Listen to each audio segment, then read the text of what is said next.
Okay, good evening everyone, let's make a start.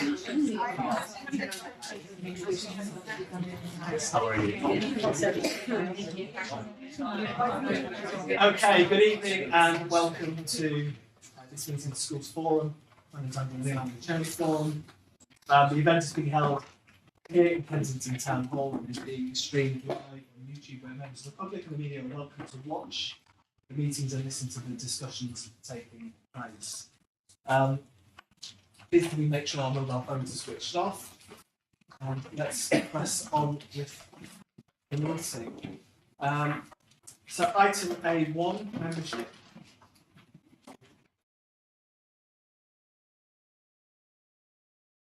So if we just have a look, we do have some new members in attendance. Welcome to Rebecca. Welcome to Amy. And also we've got Jane observing on the side. Just a reminder to new members and to those observing, there will be lots of discussions tonight. It's for members only to be involved in the actual discussions as the members of the forum. And also a reminder to members to leave your own schools and provisions at the door of the meeting.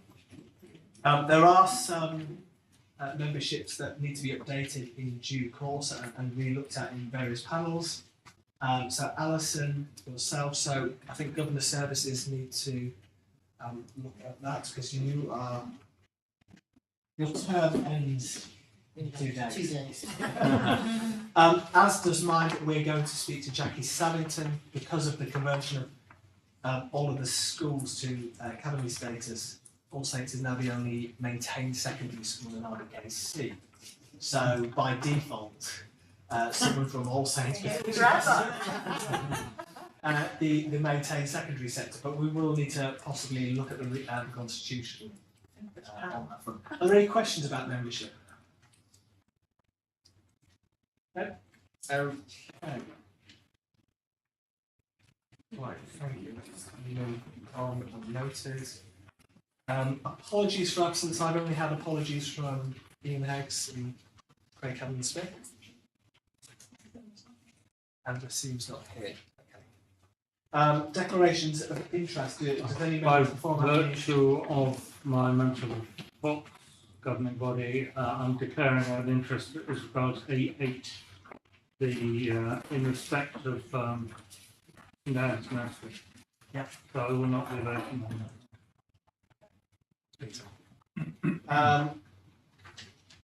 Any other declarations? Okay, A4, minutes of the meeting held on the 11th of March. Oh, it should be the 10th of June. Sorry. Feels like a very long time since we've seen each other. It's myself and David just saying that. So it's great to see everybody. Any notes on the minutes? Chairman, they're very good minutes. Unfortunately, the numbering on items 6 and 8 have gone a bit awry. The numbering of the points. Are we missing a 6? So maybe that could be tidied up before you sign them.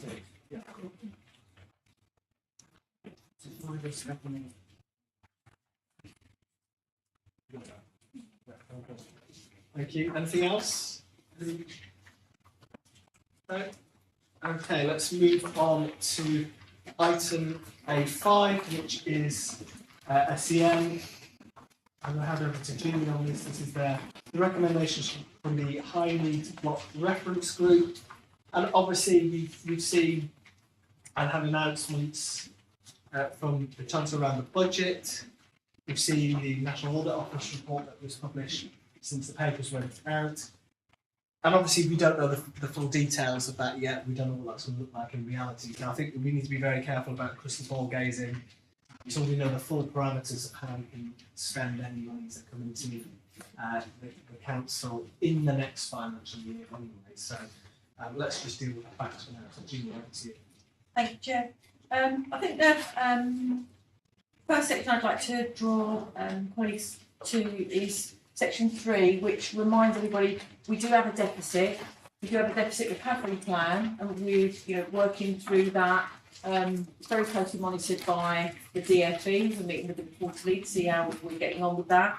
But at the Hindley Block working group, and again through head teachers at the primary heads exec, concern was expressed that schools are really finding it difficult to make the provision necessary with the amount of resource that's available.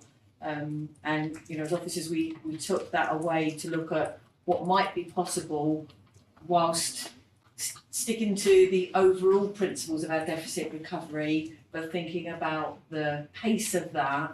And so we bring this evening a recommendation to increase the top-up funding retrospectively, so back to April 24.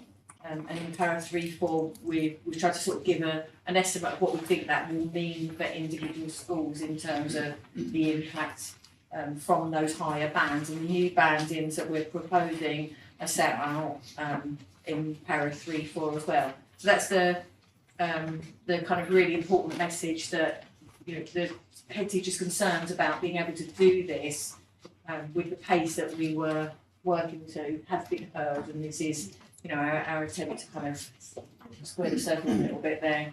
It's not going to fix everything, but it certainly is an attempt to kind of ease the pressure. Similarly, at para 5.1, there's a recommendation to increase the top up for bulky special resource provision, which is below the level of other special resource provision. So it's a small increase there, having done the analysis with them in terms of their costs of running the provision. And the principle that we've had in the other reviews has been, the main school budget can't be subsidising what is a borough-wide resource. We're looking for that to be able to kind of balance. Some good news in the report, because at para 7.1, we're highlighting that the work that we're doing, the due diligence around our older young people, once they've left statutory school age, we are making inroads into the cost of that. And there's a chart at the top of the just of the next page, so still in para 7.1, that shows the overall cost reducing in terms of post 16. And that's ongoing work. We continue to review all of those post statutory provisions to look for where we can get economy of scale, value for money, where we can move young people into employment so that their plans are being ceased. The only other items in the report are the core schools budget grant, because we know that for mainstream has already been dealt with. So this is just specifically about the AP and the special schools. And we've refreshed the terms of reference for the review group, and they're here for anybody to kind of comment on. Okay. Any questions from? It's not a question. I'd just like to thank you publicly on behalf of all head teachers. I wasn't at the high needs reference group meeting, but I was at the exec, and I really felt that it's a shift in direction. I felt that you really have listened to colleagues and that you've come back with something that was persuasive, but also at the same time something that was quite pragmatic. So a huge thanks, Julie. Just to add to that, I was at the consultative and I was at the High Needs Reference Group, and I think both of you really listened to us, and it really, you can see that you were trying to work out how you can work this through, and it feels like the right time as well. So I thank you for listening to us, and hopefully we can all work together to get the next allocation. Peter. Three things. Firstly, I echo the previous two speakers in saying it's good to see that the head teacher's views are now being reflected at the DFE as per 3.3. Two questions. Firstly, is this paper based on funding before the additional funding in the budget announced last week? And secondly, perhaps you just outline who Preston Junction are, because I've not heard of the unit or institution before.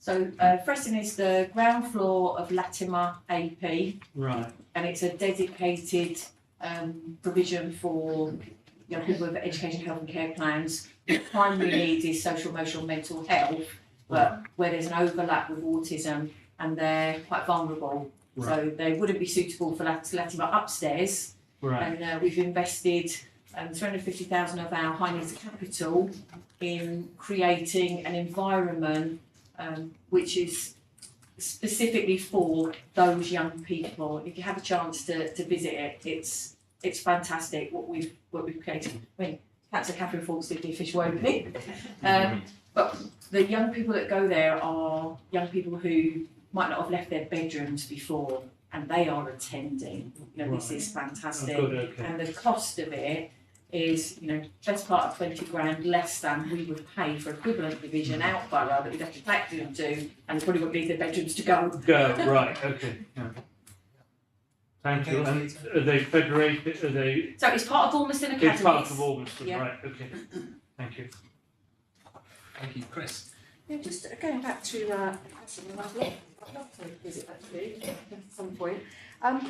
It's a significant saving, but I've talked about this before, just tracking the outcomes, because it's a lot of money less that's being spent, and I know the reasons why cases outside the borough, but is there a piece of work with just monitoring that we're getting the same outcomes as we go forward? Obviously it's way too early now, but is that embedded in the I work think ongoing? it's what we've tried to do there is create something that doesn't exist really anywhere else. We've looked at, you know, there was a gap. You either go to SEMH provision or you go to ASD provision. There's been a lot of interest from the press. The TES have come, Schools Week have come. Been a number of features on it because there isn't anything that looks like that anywhere else. So externally, people are very interested, but internally, we're looking at the needs of the young people because we know how complex they are, and you know, just having their attendance. The point where they're coming is fabulous, but our next goal is let's get them to GCSE, so we'll be really close to So my those children would kind of be the okay, Yeah. thank you very much. Thanks. and employment. Yeah, Yeah. absolutely, yeah. Okay. Any other questions or comments? Mariella. Just to say that I think the curriculum's been really carefully planned. That I also was at the opening and having spoken to the scene, can't be there. It's really planned thoughtfully. It's using the expertise of the trust, and to really give sort of a future and advance to the young people. Thank you. Going forward, Julie, have you done the numbers on what additional expenditure there will be in the independent sector given that increase? So the government guidance that's out there, so it's on the Gov website, is really clear. If a local authority says an independent school is suitable for a child with EHCP, it's exempt. So, and the way it will work is we'll pay it and we'll be able to claim it back. Yeah. So it's really clear guidance. Okay. All right. Thank you, Forum. So, Schools Forum is asked to consider 10.1. Consider 10.1. Her teacher views on funding pressures and agree the proposed increases to banding values backdated to April 2024. I think that's all agreed. Very positive. 10.2 endorse the revised top-up rate for Barbie Primary School's SRP. You happy with that, Forum? I can get some nods actually just on that because that is a change. 10.3, note the overall reductions in post-16 expenditure.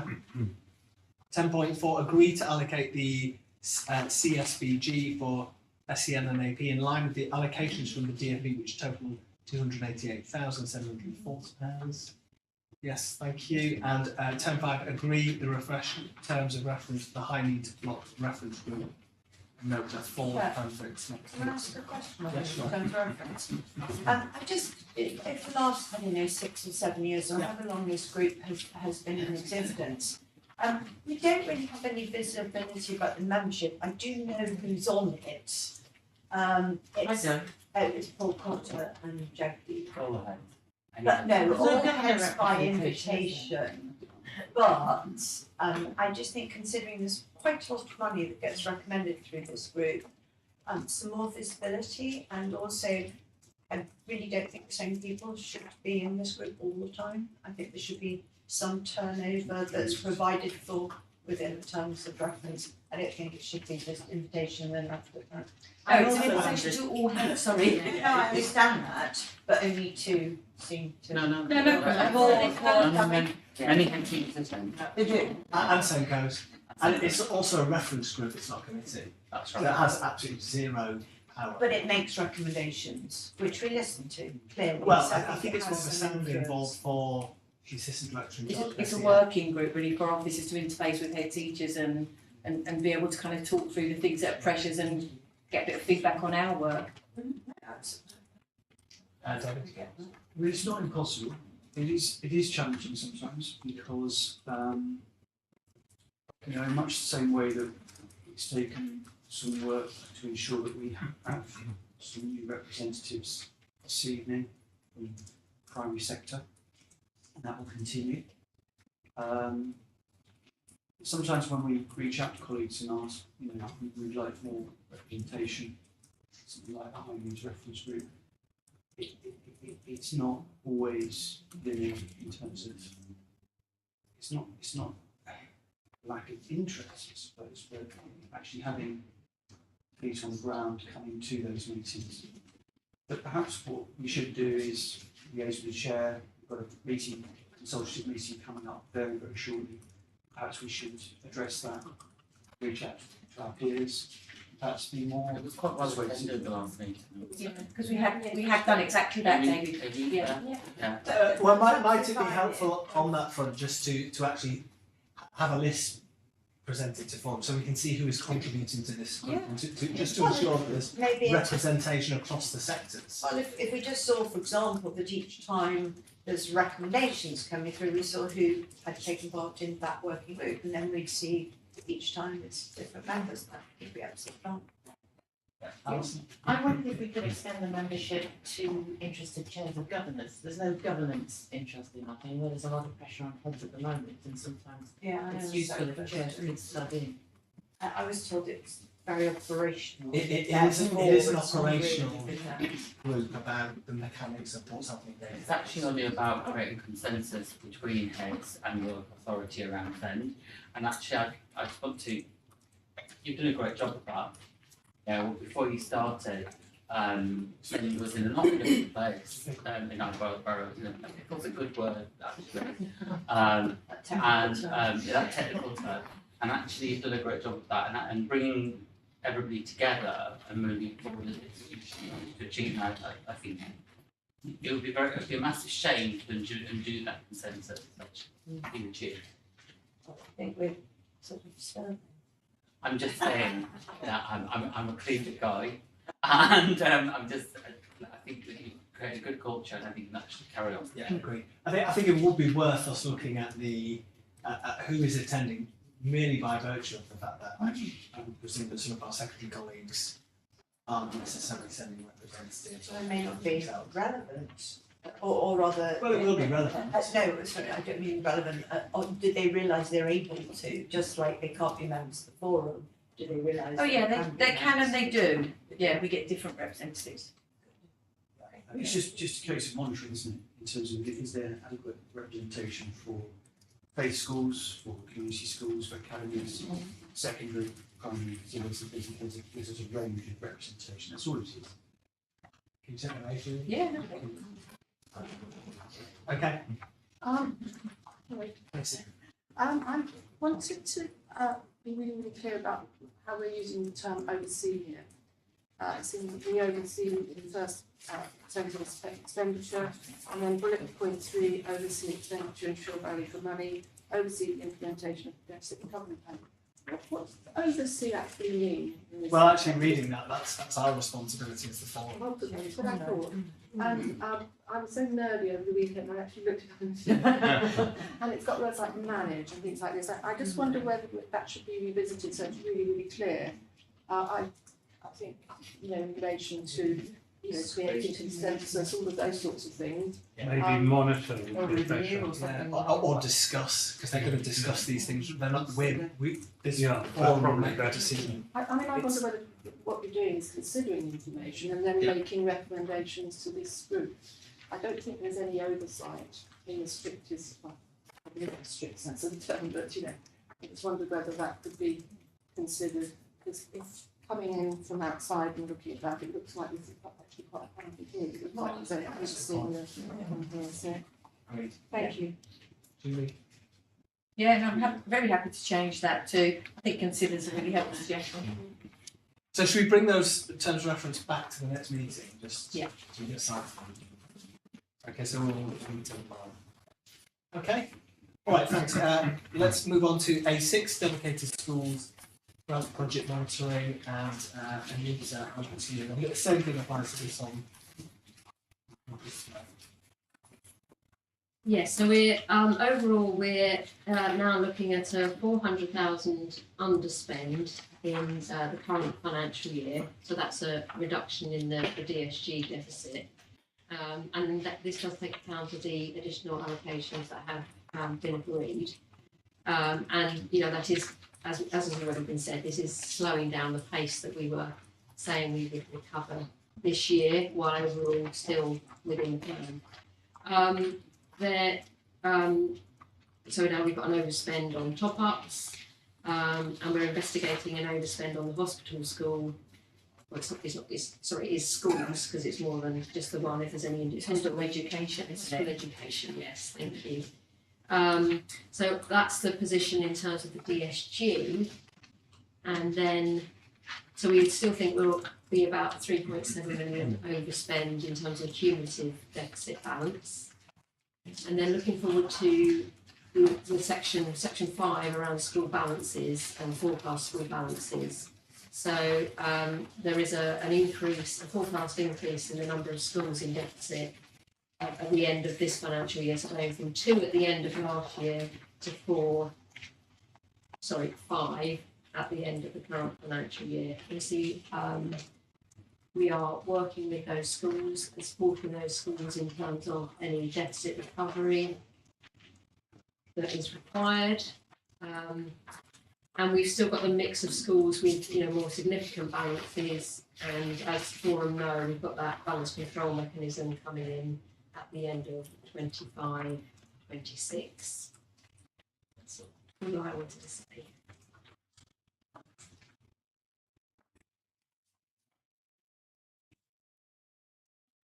Any questions, David? Sorry. Anita, it's a question probably for Kumar, but I may be wrong. I know in terms of the information that's collated and absorbed by your team, to some degree, very largely, will depend on business managers, heads, finance officers and schools pulling insight into their situation. But when it comes to schools that are actually deficit, is there a mechanism whereby borough are actually then scrutinising to ensure that those figures are, put onto their phrase? Yeah, I see that was looking at you. I couldn't tell. So any schools in deficit with a deficit management, so not many at the moment, they have to produce monthly monitoring as opposed to quarterly monitoring anyway. Those forecasting a deficit in here or are close to using up all the reserves. We provide support throughout the year, so usually it's more of a Sarah there, reaching out to the schools to say, you know, what can we do to support, how can we bring this back in line. We also monitor the budget returns quite closely as well, just to see if we think they're sort of robust enough, all the assumptions on there, we understand it. Is that it? Yes, yeah. I mean, I suppose what I'm concerned about, and I'm sure I'm not the only person in the room for this, is you look to 2027 and the sort of forecasting, or particularly three, or maybe all of them actually on some level, but particularly three of the primary schools. Those overspends are huge. They're not just insignificant.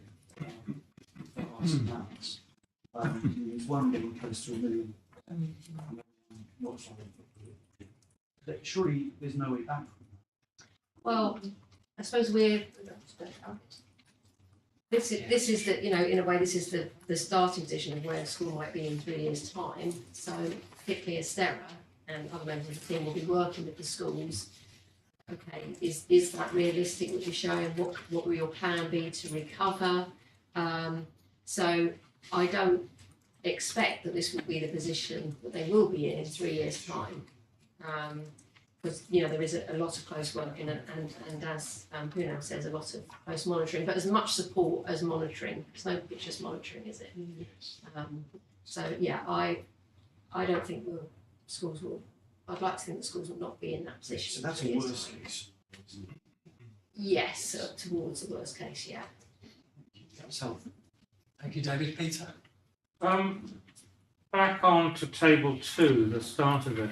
I'm sorry to ask a rude question, but are you seriously saying to us that there are no projected variances on a budget of, shall we say, 20 lines and £49 million? Copyright licenses, Peter. Seven underspend on copyright licenses. Well, so- I mean, it's monitoring going on. I suppose is that what I'm asking. Yes, so the school's formula bit, that's all goes out to schools, that will all be spent, and then the school's balances are managed separately, so they don't become a DSG under all those. So 47 and nearly 48 million of that is a straight. That will Wash be- straight out That's the door. what we will Yeah. we will give to schools. Yeah. Most of the others are we give that we've like the 60,000 Falling Roles and Growth Fund money has been given. Traveller children, traveller teachers, that money will be given. The one that might change is the school reorganisations, and it's still relatively early in the year. We're still working through figures and any reorganisation plans, but that one is likely to have a variance at the next forum. And others are, you know, precise contributions towards services or the cost of a service. So yeah, I know it does look a bit odd, but that is. Okay, thank you very much.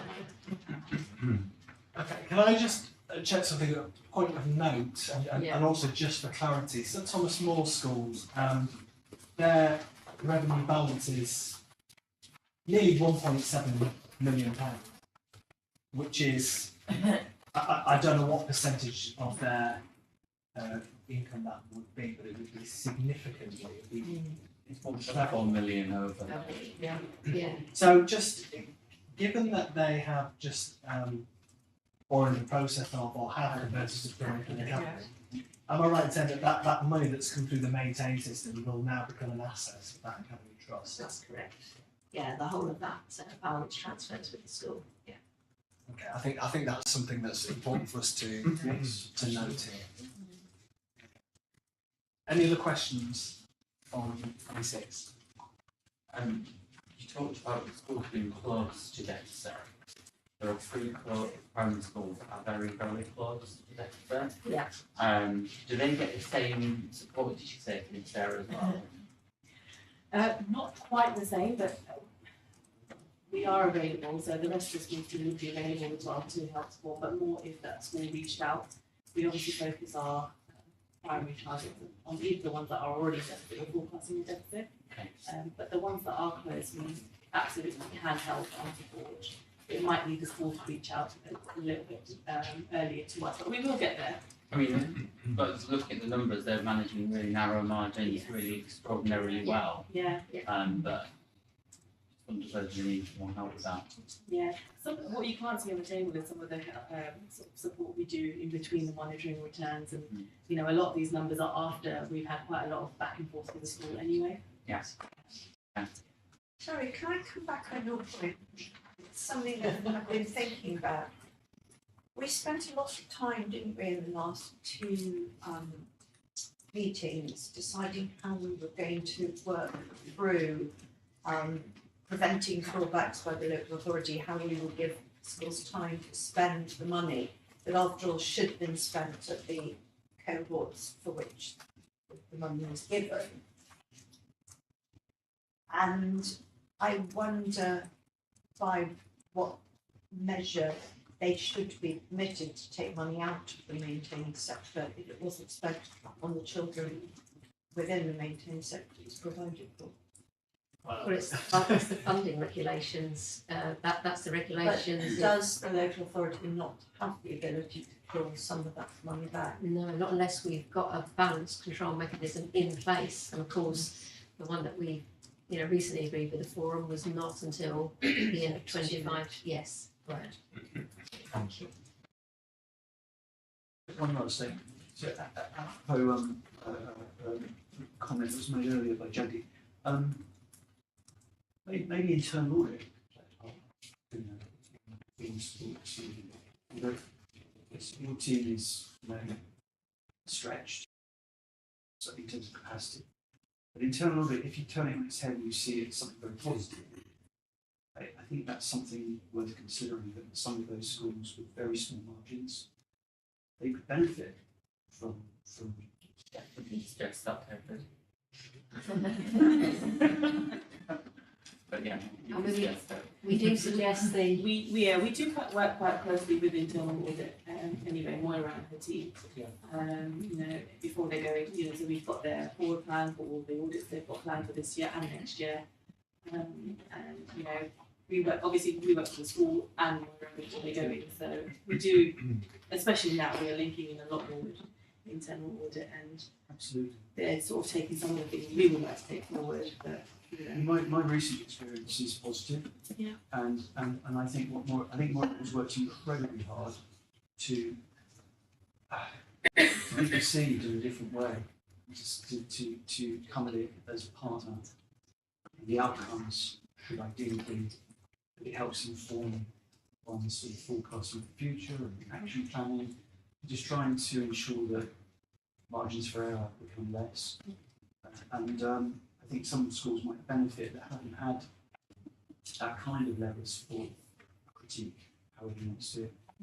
It's definitely a very far removed model from the one that used to exist, where external providers would come in, very little understanding of how schools run their finances, as ours in the past. I think this is something worth considering. yeah, no, absolutely, and actually recently we've done some training sessions with the internal audit team, that the schools team ran, just to sort of say about the sort of kind of stuff we would like them to look out for and where we can support them, so yeah, we're trying to bridge that gap. and David, your mention of the external advisors, we are actually finding the quality of the DFE SRMA advice is much better than it used to be, and we do recommend that schools do take up that offer. That has been helpful for a number of schools. Bit different than the experience previously. Yes. We And also that have doesn't cost us anything. Yeah, we also have that in the year at the moment, where we're just about to write to all schools with balances less than 50,000. Just to see about something what we can do to support them. Okay, anything else on item 6? Okay, fantastic. Okay, so forum to note the 611 for 24-25 DSP allocation and all the amounts there, we'll read it out to you. And then 612 to note the potential increase in the number of schools with deficits, and that support, as we just said, will be provided to schools with most of this going into the deficit. Okay, item 8.7, going year's budgets for out to Rahul. Hi, I hope we just introduce myself. You might see my name on some other things at ESG, but I'm now sort of working with around this on small things ideas. So with the early years budget grant, there's an additional funding between 4.5 to support early years providers with their costs. So 2.1 and 2.2 just sort of explain the methodology in terms of how we are allocating this, have allocated this grant, and as such, we are then including that in the hourly rate for this year as well. So in 2.6 and 2.7, the hourly rate increases from by 0.8 in the group. 8, sorry. 8.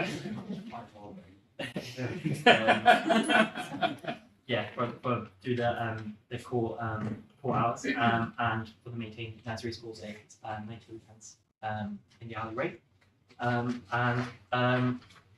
So from April 2025, the early years budget grant will be rolled into the early years DSG, and as such, the rates so the hourly rates 2024, September 24 to March 25 may be higher due to the the allowable retention that was calculated to the pass-through rate as per the DV guidance. So this will also be this grant covers sort of period between September 24 and March 25, and will be distributed as a separate grant this year. Joe, any questions? I do have a question. And I already asked the question as well, but I suppose I looked at the grid for the national breakdown and what we're getting in London. We have significantly less than any other borough in London.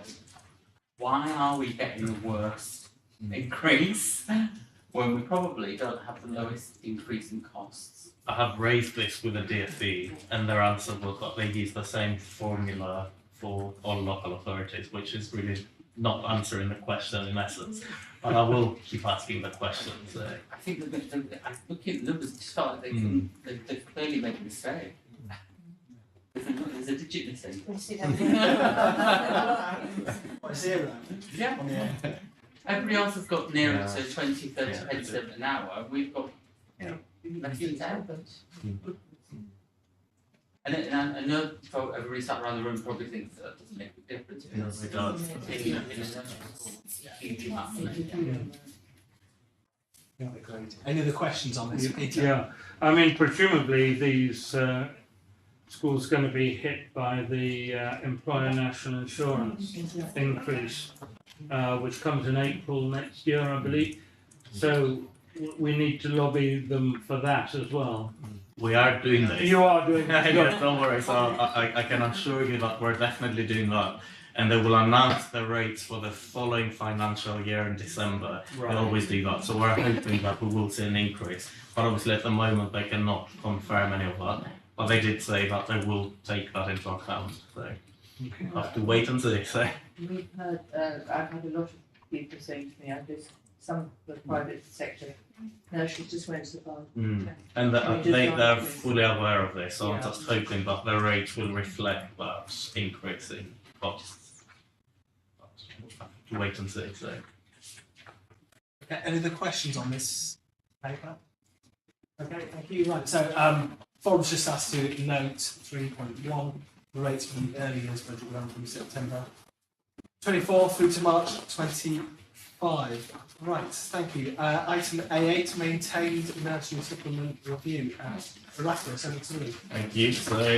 So this report is an update to the Schools Forum on the outcome of the consultation with maintained nursery schools in RBKC, following a discussion or a proposal to update the method of allocation of the maintained nursery supplement. There is some historical information in the report as well. We consulted with the maintained nursery schools in 2020, reviewing, and there is a typo there, but that was actually what we did in 2020. We reviewed the original allocation of the supplementary funding, which was introduced following the introduction of the early years national funding formula, because at the time it was quite unequal. It was based on information from 2016-17. Then we reached a consensus in 2020 to go for equal splits, but at the time we did not take into account the additional rental and service costs that applied to two of our maintained nursery schools, because we felt at the time that it would have been too heavy on our maintained nursery schools. We did say we were going to come back to this sort of aspects later on. We introduced a 3-year phased approach in 2020, which came to an end in April 2024. And then we picked up the discussion around the rental and service costs. We had a few meetings with our maintained nursery school colleagues, head teachers, governors, and we actually came up with 3 different options. At the end of the consultation, it wasn't possible to reach a consensus. So, and actually, you probably have looked at the three options. The first one was to split the funding based on the ratio of the current funding, but also including the rental or service costs. Second one would have been equal splits. And the third one would be to remove the amount for rental and service costs and then split the amount equally between the three maintained nursery schools. As I said, unfortunately, it wasn't possible to reach a consensus, but we as officers feel or would recommend option one, which we know is not ideal, but out of the three options we felt would be the fairest one for all three maintained nursery schools. And it's worth mentioning that the costs vary between the two schools that are going to be affected directly by those additional costs, but inevitably the third school will also be affected long term. After the first meeting, we went back to the maintained nursery schools with a phased approach as well, listening to feedback, and this is included now in all of the options. So really, we want to find out if you would agree that option one would be a feasible sort of option for the maintained nursery schools. Any questions from Claire? Good evening, everyone. Claire Fry, representing the maintained nursery schools. I'm actually Chair of Governors at Chelsea Open Air. So thank you to Reckless. A couple of points of clarification, if I may, as I was attending some of those meetings. I think it's really important to, in 1.1, to point out that the supplementary funding for maintained nursery schools is very principally to ensure that those schools have the additional costs managed for the requirement of a head teacher, a SENCO, qualified teacher status, and that's what the supplementary funding by the DfE is principally provided for. It's not provided to cover the rent that exists for those nursery schools, 2 out of the 3 in K and C. I think the other things that I would point out on behalf of all the nursery schools is that certainly for Goldwell Maxilla and Chelsea Open Air, we're currently in rent negotiations. So the rent figures that have been used are actually inaccurate because we don't know what our future rents will be. Our lease has certainly expired. We're still awaiting the borough to complete negotiations. So we don't know what the rent will be. Similarly, Goldwell Maxilla don't have a definitive figure for their rent going forward. So it's very difficult to come to a consensus about the impact of future funding when we actually don't know what those figures will be. And they could be radically different, they could be relatively similar. So the impact for all 3 nursery schools is quite significant. Similarly for St Anne's Avondale, as you'll see from previously looking at the budget, they're currently in deficit. So actually changing the management of the supplementary grant, which means that they would lose funding in order to support the other 2 nursery schools to pay their rent, is also not ideal either. So all 3 nursery schools will be significantly impacted financially by any of the options. So I would just say that we did reach a consensus. The consensus was that none of the options were actually viable. I recognise officers' point of view, but I think, you know, as school head teachers and governors, we were very clear that none of the options on the table were actually viable, and they all quite significantly impact the nursery school's future funding. So for forum to consider. Yeah, thank you, Claire. That's really useful. Obviously, you know, as a forum, we've had to make really difficult decisions in the past around funding and finances across sectors, particularly primary school performing well, particularly with regard to SEN. And we're used to making decisions where figures change. We don't have the full picture yet. For example, we make funding decisions on performing when we don't actually have the people numbers in front of us. That actually significantly impacts the future funding for schools. So we can't wait on a decision based on what rents might be. I think that we have to make a decision on this, ideally too late. Sorry, is one of your objections though that we shouldn't be considering rent because this money isn't for rent? So when you look at what the DfE stipulate what maintained nursery school supplementary funding is for, it's predominantly for teaching staff that are required for a maintained nursery school to be eligible and function. So I would question the validity of using supplementary nursery funding to pay that. And all 3 of these options include that. The expectation from the paper is that the rental support would, the cost of rental would be paid for from within the supplementary funding. Does the local authority agree with I have that gone back to interpretation the or not? DFE, so and they said that it's for running costs, which So which would essentially include rent. would include It's the funding but- of the provision which is Yeah, to include yeah. It would the, include. the employment of a head teacher and a SENCO, which is statutory function of any organisation.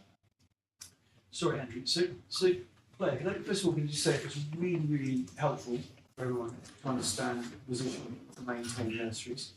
In an ideal, what would you want from us? What would you want from the forum in terms of being collegiate and affording support to our peers in that sector?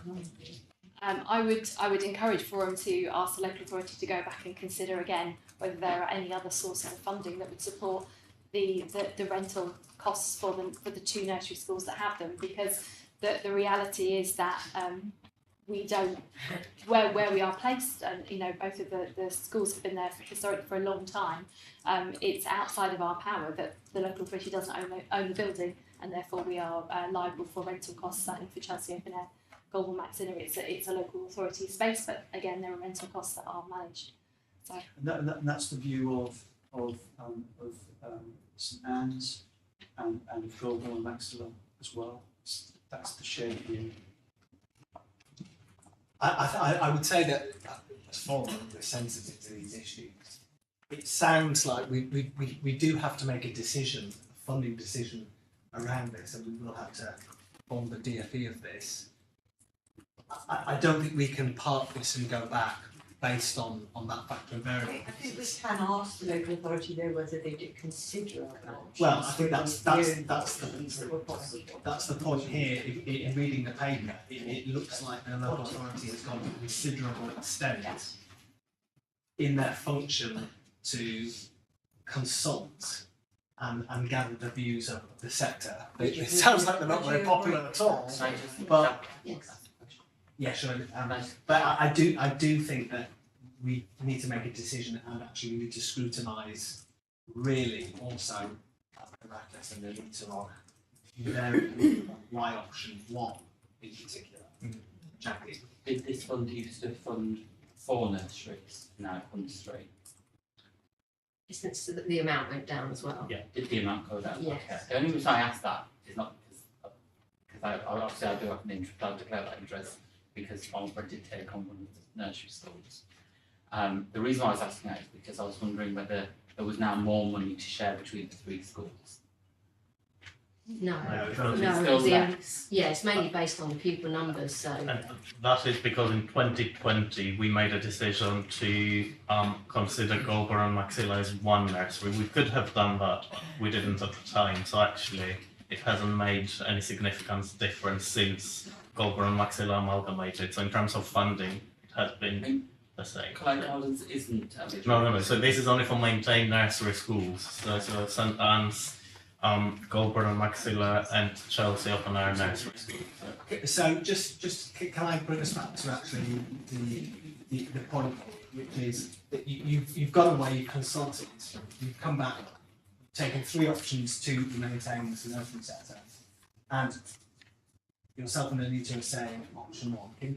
Can you go back over clearly why option 1 and not option 2 or 3, so that the forum can take a view on whether or not your due diligence has occurred on this matter? Yes. So we felt that option 1 would be the fairest because it would mean that St Anne's would actually not have a greater deficit. Under the other 2 options, we felt that it would be unfair for one particular school out of the 3 to lose more funding, so if that makes sense. And because this is proportionate to the rental or service costs up to each individual school, we thought, even though it's not ideal, we recognise that, and it's not what we would have wanted, we felt that it's the fairest out of the 3. Okay, on that point, are there, Claire, do you want to come back in on that point? No, thank you. Just one other point to make, which isn't really the point that Rahul was talking about, the additional early years budget grant. That actually does increase the maintained nursery supplement by 53,000. Doesn't go is not making up the gap of 136,000, but helps reduce the gap a bit. That's more than a third of that gap. Still not enough. And I will be submitting a business case to the DfE to increase the hourly rate for the supplementary funding. It's not guaranteed that it will get us anywhere, but again, like Jack did highlight it before, our rates are a lot lower than other comparable local authorities. Okay, is there a timeline on the rental aspect of this? In terms of finding out how much, Determining how much it will be. January is the time that we will probably know, or maybe before January. The negotiations are taking place at the moment, so. But that's when the lease expires for Chelsea Open Air Nursery School, and Goulburn Maxilla maybe before then. So. Okay, is business rates a factor in this as well? Yes. So business rates is a different aspect. So. But it's a cost. It is a cost for definite, and it's something we have already been pursuing for Goulburn and Maxilla. Hopefully, we'll have a positive outcome very soon with regard to that. So again, there are lots of unknowns, as Claire has already highlighted, but as you quite rightly So said, they are separate issues. You're saying, that you are working on. Indeed, yes. But in terms of determining the allocation of funding Yes. on these principles, you're sticking to option one. That's our view, yes. And I'm assuming that you given the fact that you presented this, so I can tell you, Claire's not happy with this. I'm assuming the other school leaders who are responsible for the other maintained nursery centres are also. Oh, we know that because you presented the joint opinion. So it's tricky, this one, isn't it? Because we traditionally, as a body, always try to balance on the one hand what's financially viable with being collegiate and supportive to our colleagues. So have all avenues been explored? Yes. May I just ask something very... Amanda has had her hands for quite a long time. Oh, sorry. Sorry, you're monitoring as well. Going back to the beginning, just so I'm really clear, you're clear that actually this pot of money was for the things that you described, like the head teacher centre, and that the costs for rental and services that Amanda says shouldn't be coming out of this. Is that actually the case? In the spirit of scrutiny, should those costs be coming out of that pot of money, or is there something? So can you that is? I have gone back to the DfE with that question, but also we know that this takes place in other local authorities. Maintained nursery schools would be responsible for running costs of the school, and sometimes that can include rental costs if they're not in a council building. I understand that, but should it be coming out of this pot of money? According to the DfE, Yes. So there is no other. Not. What I'm saying is that the substantive reason that the supplementary grant was introduced in the first place when we moved to a single funding formula was it to recognise that maintained nursery schools have additional costs above PVI settings, for example, QR comparators, in order that we have teaching staff, head teachers, SENCOs, which are mandated posts that we have to have in schools. But what you're saying in finance is that you've looked into this and actually you can use this. Okay, thank you. Yeah. Thank you. I mean, the early years block and either the hourly rate, which has to be the same for every provider, or the maintained nursery supplement, that's the source of funding for early years. Because otherwise we would be saying, go in again. But actually, if it's, it doesn't sound particularly clear cut, but if that's the case, then that's okay. Amanda. Yeah, I'm going to ask something. It might be, I don't know if it is controversial or not. When we were looking previously at a surplus of places in schools, we looked at obviously at amalgamating schools, losing pounds from some schools, federating, blah, blah, blah. We're hearing now that the issue with a couple of these schools at least is rental income. We have a number of schools within the sector that have spare capacity, space, etc. Are we not looking potentially at doing something a bit more creative, of rehousing some of these nurseries within the maintained sector, and perhaps we shouldn't be so fixated, I'm sorry, this isn't at all what you've discussed or want or whatever, fixated on having these standalone premises, if actually overall all of our children would be better off with slightly more integrated. I'm gonna No, cut you no, off, th- mainly sorry. because that's That's not a our long decision. No, but I only ask that because does it impact, in other words, any of these choices, how long do they last for? Would it make a difference with, depending on which school borough? So it could be a relevant question. I don't think it's pertinent to the issue, but not to what the payment of what we I need think to that's a recommend. question I have for the local authority actually, Chair, with all Well, due I'm respect. cutting you off. Oh, no, no.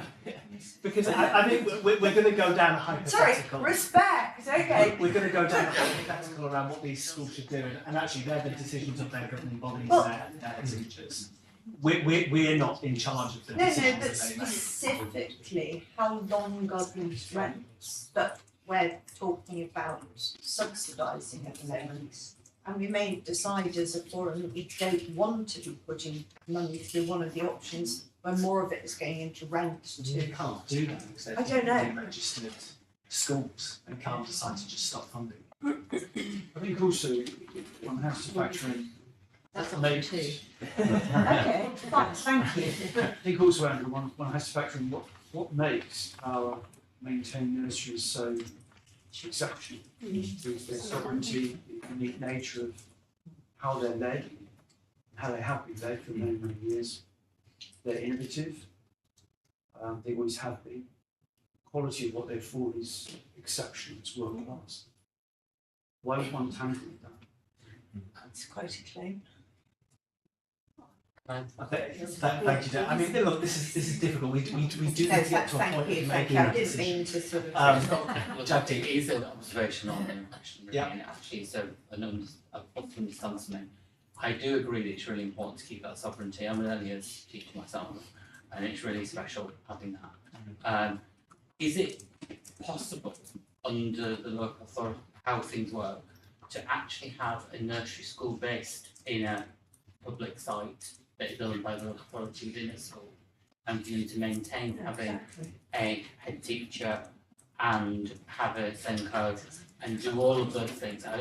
This is probably not a question for today, but is that Just possible? reduce the rent. And in so doing, not have to pay rates or but still be able to get the supplementary grant. Is that a Then possible? Lance has already done that, so with Avondale. With Well, Avondale. that was, yeah. if I may say, that I was after, not Yeah. So actually. if that was possible, Yeah. then Yeah. that, and we've already done it in 2 schools. I'm just not sure whether we'd be able to replicate necessarily what's available. Yeah. You know, the current But in yeah. a year's time, we'll be able to make Yeah. this decision again, we would hope that some Yeah. of these discussions. I'm just thinking that this time when there's money available for capital work, to achieve something that would be acceptable to the nursery sector. It could be a moment in time. I think that's a conversation really for officers to take away. Yeah. And if they are looking at school reorganisation with specific head teachers and governors, we're not looking at school reorganisation in this paper, and we do need to make a decision. But what you're saying is these So- issues that have come up would not impact option 1, and that's still the best Yeah. option to go for. Yes, and option two is the one where you ignore the Rental, okay. Having declared an interest, I would say that St Anne's operates on the model that's being suggested, but my experience with these things with St Anne's is that it takes a number of years to get to that position, and therefore I'll shut up and hand back to the chairman. Erasmus, when would we come back to review and re-look at this? I guess that it will be rolled out from April, so at the end of the 3-year period would be, that's what we did last time as well, so. Because by then, we probably know a lot more about rates, rental costs, etc. So And they are things that you will look at as an aside. indeed, yes. So in terms of moving this on, we need to make a decision the local authority is recommending option 1. Are we in agreement with that? But do we have to have a 3-year review? It just strikes me there is so much capacity in the sector. Because we're phasing it in over 3 Or years. phasing it in, so yes. Difficult. Yes. But in the meantime, if things were to change around school organisation, Course, that yeah. changes You actually could, the dynamic. you Yeah. could do that. We can review Bring it it back. beforehand, so yeah. Okay, so I'll just check. Does anyone disagree with moving with what the local authority recommends? Claire does. Okay, can we note that? Okay, so school forum, the decision to go with option 1 as per section 8. Okay, A9. The DSG position and local funding formula. Thank you. So obviously this paper is written before we know about the recent the announcement of additional funding. So even though we know there's a further 2.3 billion for education funding, and $1 billion of that is going to be for high needs, we have no detail of what that really means. So we can model anything around that. So this paper is actually just a couple of things. So some of the grants that are separate in the current year, the teachers pay additional grant, the new core schools budget grant will be rolled into the DSG from April. They'll be included in the minimum funding guarantee calculation, making sure schools get some sort of minimum increase. But all the options, they haven't changed since the June forum and the figures that we took out to consult with head teacher groups. So we are asking for a decision on what formula option we go for 25-26, which is either moving 10% closer to the NFF, 15% or 20%. We know there will still be a move towards the national funding formula. We don't know what the minimum funding guarantee will be yet, but obviously we will want to keep that as close to the maximum as we can. If push comes to shove, I would go for option 1, the 10% move, if there's no impetus to move any faster. Questions? No? We've talked about this so much. I mean, it's paper thin. Yes, The options exactly. aren't. I looked at the numbers for several. Yeah. So we're happy to go with the shortest ever DSG position. I was expecting a bit more time on that. So we're happy with option 1. Yeah. Okay, and no questions on the paper. And we will, so in January, obviously we'll come with by then, we'll know all the figures, and we'll do the final dedelegation for maintained schools, etc. But yeah, so you'll get a much better indication of what the budgets will be for next year, once we get the announcements in December. Yeah. Okay. But just to clarify, this is the final decision because Yes, the on the APT has to be submitted form. before the next meeting when we'll get those allocations. Yes. Yeah. Hopefully get Just- those allocations. Okay, so forums is recommended to 911, review the updated figures. 912, agree, which is the local funding form options. We'll go for option 1. 913, note that accepts for finalising schools funding for 24-25 in section 8. And 914, note that proposals will be brought to the January meeting regarding growth funding and dedelegation for maintained schools, including restructuring costs.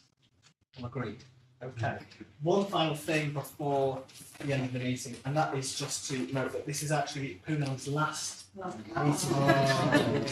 Attending Schools Forum. So just on behalf of the whole forum, we want to thank you for your contributions. It is always with such clarity and support that you've given to, particularly to business managers and school leaders across the UKC. We're hugely grateful and good luck in your new role. You're not going to be too far away from us, and you'll be working with the local head teachers at Ulverston. Yes. Oh.